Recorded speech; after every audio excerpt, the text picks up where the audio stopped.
अब मामला ये है कि आपको पता है श्रीलंका ने जो साइनली स्पोर्ट्स क्लब है सबसे बड़ा नजरें उसके ऊपर है, क्योंकि बाकी जो कैंडी का वेन्यू है या प्रेमादासा स्टेडियम है उसका तो इशू नहीं है, लेकिन जो साइनली स्पोर्ट्स क्लब है जहां पे पाकिस्तान ने अपने 3 मैचेस खेले और उसको और भी मैचेस दिए गए हैं, कोलंबो के 2 वेन्यूज रखे गए हैं, उसमें बहुत ज्यादा काम है और श्रीलंका ने कहा कि हम काम शुरू कर रहे हैं, लेकिन मसला यह आ गया कि वहां पे जो फ्लड आ गया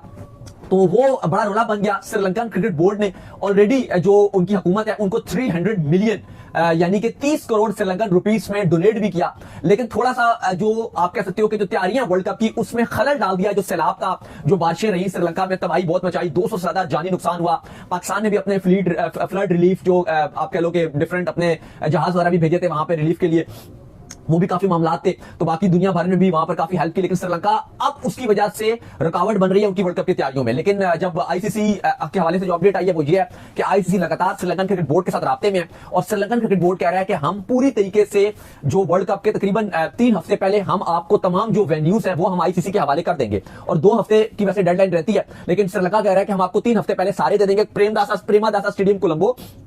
और कैंडी वाला वो तो कह रहे हैं हम आपको 1.5 महीना पहले भी आपको महीना पहले भी आपको दे देंगे, लेकिन जो साइनली स्पोर्ट्स क्लब है वो हम आपको कोशिश करेंगे कि 3 हफ्ते पहले दे दें। अब उसमें काम क्या है? उसमें 3-4 बड़े काम है मेजर। पहला काम तो जो सबसे इंपॉर्टेंट है जिसके बगैर मैच ही नहीं हो सकता वो है फ्लड लाइट। नहीं वो हो गई है इंस्टॉल, नहीं वो हो रही है, अभी फुल 100% काम नहीं हुआ, हो भी गई है काफी इंस्टॉल, वो कुछ हुई है लेकिन काम हो रहा है उसमें फ्लड लाइट्स पे। एक सबसे बड़ा काम तो वो है, और उस पर आपको पता है हमारे भी स्टेडियम पे वो हमने एलईडी लाइट्स इंस्टॉल करवाई थी। पहला काम तो वो हो रहा है जो उम्मीद की जा रही है कि वो कह रहे हैं कंप्लीट कर देंगे। फिर दूसरा काम ये कि स्टैंड थोड़े थोड़े बीच में उनको उस पर काम बहुत ज्यादा है, क्योंकि वो वहां पर इंटरनेशनल मैच ही नहीं होस्ट हुआ बहुत टाइम से। टेस्ट मैच तो श्रीलंका ने होस्ट किया, लेकिन बाकी जो T20 ओडीआई मैचेस तो वही ना, टेस्ट मैचेस भी बहुत पहले श्रीलंका ने होस्ट किया, कुछ डेकेड तो गुजर ही गया, 10 साल तो हो ही गया वहां पे। तो वहां पर क्लब मैचेस अलबत्ता श्रीलंका करवाता रहा वहां पे, तो उसके वजह से वहां पे रेनोवेशन लगातार चल रही है, लेकिन क्योंकि बारिशें और फ्लड की वजह से थोड़ा सा फोकस जो है वो हट गया था और थोड़ी सी रोक दिया गया था वहां पर, क्योंकि प्रेमादासा स्टेडियम और डिफरेंट जो ग्राउंड है वो रिलीफ कैंप भी बना दिए गए थे उनको, कि जहां पर लोग आ रहे हैं उनको रेस्क्यू किया जा रहा था वहां पर,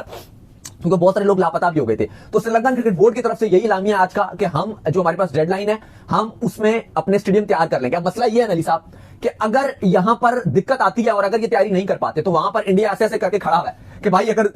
जो साइनलीज के क्लब के जो मैचेस है स्पोर्ट्स क्लब हमें दे दो, वो हमें और दे दो, क्योंकि अभी श्रीलंका तकरीबन 20-21 मैचेस होस्ट कर रहा है वर्ल्ड कप के, तो फिर वो कहेंगे जी 5 हमें और दे दो, हमारे तो सारे वेन्यूज रेडी हैं, उनकी तो तैयारी पूरी है, सारे वेन्यूज रेडी टू डिलीवर है, हमें तो एक जरा भी काम कोलंबो में शिफ्ट कर दिए जाएंगे, वहां से ले लिए जाएंगे जो साइड चल रही है उससे लेकर जो मेन जो प्रेमादासा स्टेडियम है उसको वो कहेंगे हमें दे दो मैचेस, तो 5 क्योंकि यहाँ पे रोला चल रहा है, फ्लड आया हुआ है तो थोड़ी सी मामला खराब है, तो 7-8-10 मैचेस हमें और दे दो। और ये पॉसिबिलिटीज हैं, बिल्कुल भी इसका चांस ऐसा नहीं है कि नहीं है, क्योंकि अगर श्रीलंका आखिरी टाइम पर मामला नहीं कर पाता तो फिर जो मैचेस हैं वो भारत को दिए जा सकते हैं, लेकिन श्रीलंकन क्रिकेट बोर्ड कह रहा है कि नहीं भाई हमें आप अभी टाइम दीजिए, हम